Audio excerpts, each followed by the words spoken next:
energy and electron affinity. Atomic radii can be obtained by measuring the distance between atoms in chemical compounds. They are also called covalent atomic radii due to the manner in which they are determined. Since non-metallic atoms do not form diatomic molecules, atomic radii are estimated from other covalent compounds. Metallic radii are often obtained by calculating half the distance between metal atoms in solid crystals. Right. Here is an example of what that looks like. So we're looking at the internuclear distance between two atoms. So we're going to look at 19 picometers, right? So PM is picometers. Right? So our atomic radius is going to be 1/2 the distance between these two. Right? So if we've got a carbon-carbon bond, which is going to be a 77 picometer internuclear distance, and our chloride-chloride bond, which is 99 picometers, we predict that we're going to end up with a total internuclear distance of about 176, and what we observe is 178. If we graph out and plot the atomic radii on a periodic table, we will notice that as you go from top to bottom, the atomic radius increases. This makes sense, right? You're going from n equals 1 to n equals 2 to n equals 3. You're adding on different shells. Right? You got more and more electrons. It's a bigger and bigger atom. What you see that is counterintuitive is that as you go from left to right, the atomic radius is getting smaller. You would think that as you're adding electrons, it would get bigger. But the reason why we don't see that is that going left to right across a periodic table, the effective nuclear charge increases. You're not changing your shell, so they're all roughly the same distance away, but the charge in the middle is going up, which means that the valence electrons are drawn closer to the nucleus, decreasing the size of the atom. The atomic radius increases going down a group, and that's because you're increasing the number of principal quantum levels. So if we predict the trend in radius for the following ions, beryllium 2+, magnesium 2+, calcium 2+, and strontium 2+, all these ions are formed by removing 2 electrons from an atom in a group 2A element.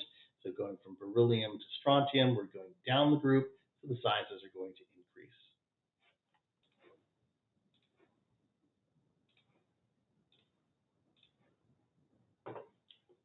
When an atom gains or loses electrons, its radius changes. So we have a difference between the ionic radius versus the atomic radius. Cations are always going to be smaller than their atoms, so they usually lose an energy level. Anions are always going to be larger than their parent ions, so they're gaining electrons. You got more electron-electron repulsion. So here we've got lithium, right? So this blue is representing our regular old lithium. It loses an electron, it gets smaller, right? So if you look at sodium, right? Sodium by itself is smaller than magnesium, but when we really take away an electron from sodium, it gets smaller. When we take away 2 electrons from magnesium, it gets really small relative to the parent ion. And aluminum, teeny tiny, aluminum 3+, really tiny, because now you've got 3+ charge really pulling on all those electrons on the outside. If we go to the other side, right, we've got this white representing the size of the neutral atom. So we've got a neutral atom. Right? They're all roughly the same size. And then their neutral atoms are the red ones. As you gain an electron, you're going to make them successfully bigger. Right? So you're picking up an electron, it gets bigger. I'm looking at some of our isoelectronic atoms.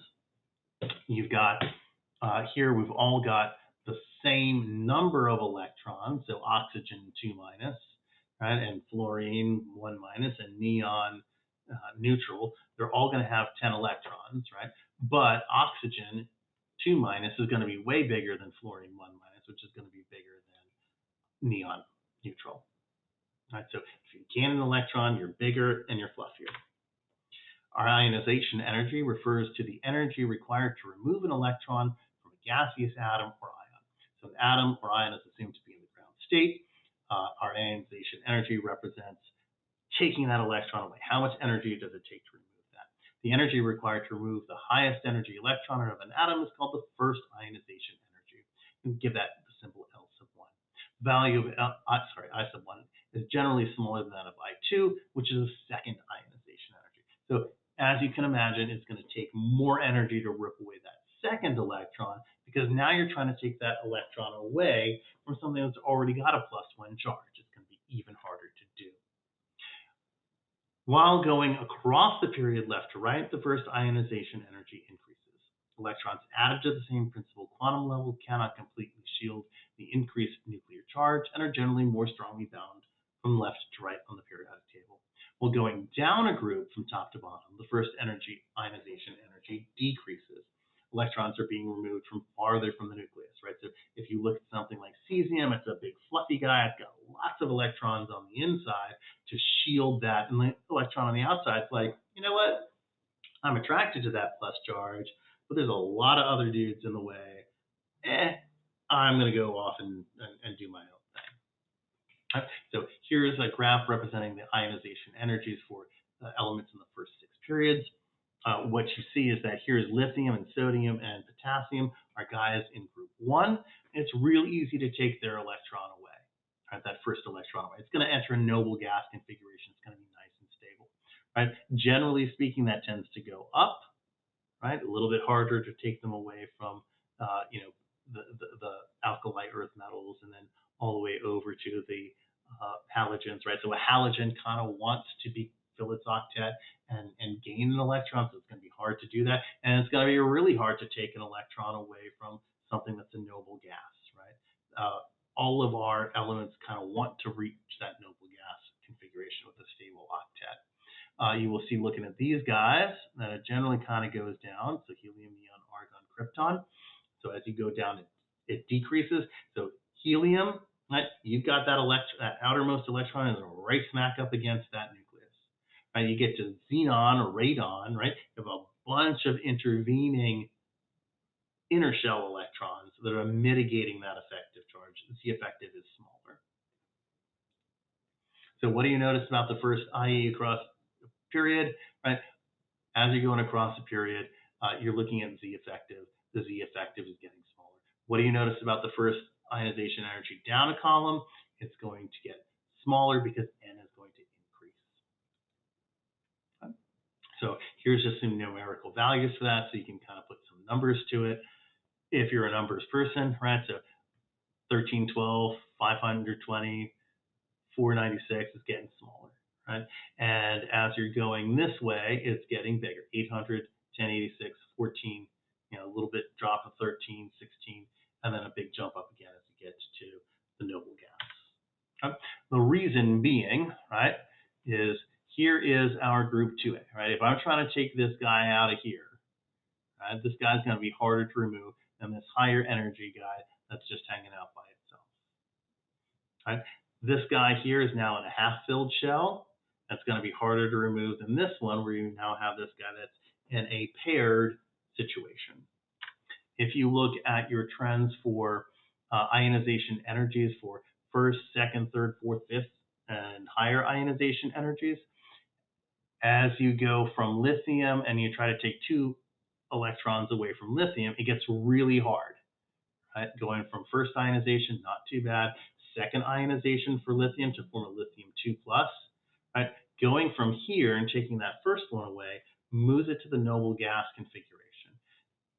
Taking away another electron moves it out of the noble gas configuration, and that's going to be hard to do.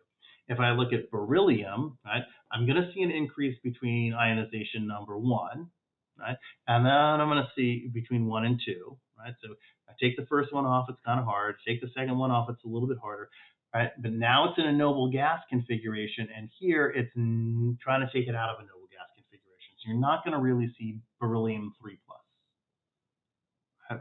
So this jagged line represents where you're going from a stable noble gas configuration to a cation that is out of the noble gas configuration.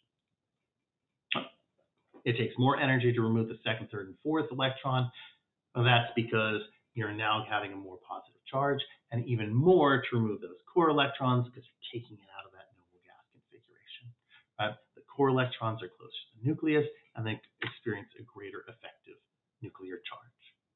So let's look at these atoms of the following electron configurations. Right? I've got 1s2, 2s2, 2p6. I got 1s2, 2s2, 2p6, 3s1, and 1s2, 2s2, 2p6, 3s2. Which atom is going to have the largest first ionization energy? Which one is going to have the smallest second ionization energy? Well, the atom with the largest value of ISO1 is the one with the configuration 1s2, 2s2, 2p6. This is neon, because that element is found right at the end of period 2. You're going to try to knock it out of the noble gas configuration. It does not want that. Since the 2p electrons do not shield each other very effectively, I1 is going to be very large. The other configurations given include 3s electrons, which are effectively shielded by the core electrons and are farther from the nucleus than the 2p electrons in neon. So the ionization energy for those atoms are going to be smaller than that for neon. The atom with the smallest value for the second ionization energy is going to be this one with the 2s electrons, the magnesium atom. And that's because for magnesium, both I1 and I2 involve valence electrons. Once you start going into I3 for magnesium, that's the big jump where it goes out of the noble gas configuration. For the atom with the configuration 1s2, 2s2, 2p6, 3s1, the first ionization energy is not a big deal. But then you get to the second, right? You're taking that out of your valence electron, trying to reach into your core electrons, and it's not going to work too effectively. It's going to be a big jump in energy. Electron affinity. Kind of the opposite of ionization energy. It refers to the energy change associated with the addition of an electron to a gaseous atom. While going across a period from left to right, the electron affinities become more negative. Electron affinities become more positive going down a group. Electrons are added at increasing distances from the nucleus. So here is our table of electron affinities.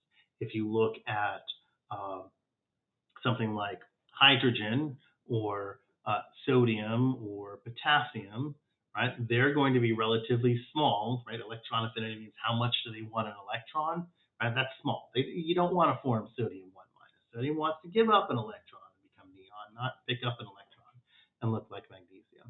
If you look at the electron affinity for something like fluorine, right? So fluorine is more than willing to pick up an electron and look like neon, right? Sulfur is wanting to pick up 1 electron, or better yet, 2 electrons. So if you look at your electron affinity trends, right, the ones with the highest electron affinity are all of these guys, which we call the halogens: fluorine, chlorine, bromine, iodine. Right? And then next up would be the guys that are right next to them in the oxygen column. Right? The ones that don't want to pick up an electron are all these guys down here in column number 1 and 2. Right? The ones that have the low ionization energy. So ionization energy and electron affinity are kind of flip sides of the other. It's explained in much the same way as ionization energy, except with different elements. So it's easy to add an electron in here, right? And it's hard to add an electron in here. If we're in group 4A, it's easy to add an electron in this empty guy rather than in this half-filled guy. Another somewhat related thing is the electronegativity scale. So the electronegativity scale basically rolls up ionization energy and electron affinity into one nice neat package that goes between roughly 0.1 to 4. Right? And so electronegativity is saying how it's a combination of how much that element wants to pick up an electron, and it's going to go from down at the bottom right. Francium is going to be really low, and fluorine is going to be the highest at 4. Right? So fluorine is going to want to have extra electrons on it. Francium is going to want to give up electrons. So can you explain why the graph of ionization energy versus atomic radius number across a row is not linear? And where are there exceptions? Which of the following would require more energy to remove an electron, and why? Pause, think about it. Okay. It's going to take more energy to remove an electron from chlorine than it will from sodium. So sodium will lose an electron to become a noble gas configuration, whereas chlorine does not want to lose an electron. It makes it move it away from a noble gas configuration. Which of the following would require more energy to remove an electron, and why? Lithium or cesium? Pause. Okay, here you've got two elements that are in the same column. Right? They're both going to have an S1 electron configuration. Which one is going to be easier to remove is from cesium. And that's because the effective nuclear charge on the cesium is mitigated by all of the intervening inner core electrons. Whereas lithium, small tiny lithium, has its electrons very close to the nuclear surface. Which element has the larger second ionization energy, lithium or beryllium? The answer is lithium, because lithium will lose one electron to become a noble gas, and removing two electrons will take it out of the noble gas configuration. Which of the following should be the larger atom? Why? Both of these are in the same row. The difference is that chlorine is on the right-hand side of the table, and so they're in the same shell, but because the nuclear charge is larger, the electrons are held more tightly in the chlorine atom. Which of the following should be the larger atom, lithium or cesium? They are in the same column. Cesium has more electrons. Its N level is greater for its valence electrons. Cesium is the larger atom. Which one is larger, the hydrogen 1s orbital or the lithium 1s orbital? It's going to be the lithium 1s orbital. Which one is lower in energy, the hydrogen 1s orbital or the lithium 1s orbital? Well, let's look at some of the trends in behavior. So if I had to draw this, right, I've got metallic behavior is going to increase top to bottom and increase from right to left. So lithium is going to be metallic, right? Something like oxygen is not. If I look at atomic size, that's going to follow the same trend. I'm going to get bigger going top to bottom, and I'm going to get bigger right to left. My trend for ionization energy is the opposite of that. My ionization energy is going to increase from bottom to top. It's going to be harder to ionize lithium than it is to ionize cesium. That's going to increase right to left. Lithium will be easier to ionize than fluorine. My trends in electron affinity are going to follow the same trend, where it's going to increase